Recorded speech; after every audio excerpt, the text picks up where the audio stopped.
Một chuyện buồn cũng sẽ qua thôi vì có anh ở đây rồi. Tựa vào vai anh đi em sẽ thấy bình yên. Đừng bao giờ cảm thấy em lẻ loi trước thế gian này, bởi vì đằng sau luôn có anh nhìn theo. Hãy cầm chặt tay anh sẽ dắt em đi qua nỗi đau này và dìu em bước trên con đường dài phía trước. Phải làm bất cứ điều gì để em hạnh phúc của anh đâu, anh vẫn xin chúc em.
Chuyện buồn cũng sẽ qua thôi vì có anh ở đây rồi. Tựa vào vai anh đi em sẽ thấy bình yên.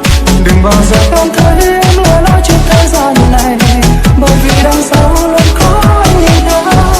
Hãy cầm chặt tay anh sẽ dắt em đi qua nỗi đau này và dìu em bước trên con đường dài phía trước. Phải làm bất cứ điều gì để em hạnh phúc dù anh đâu, anh vẫn xin chấp nhận.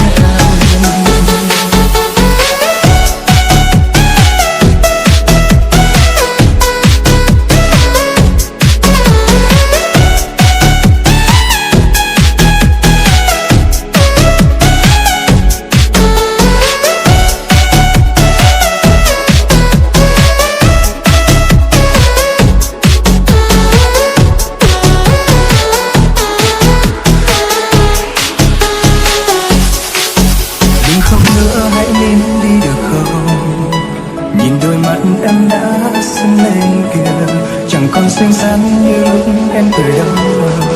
Nào ngoan nghe anh một lần thôi.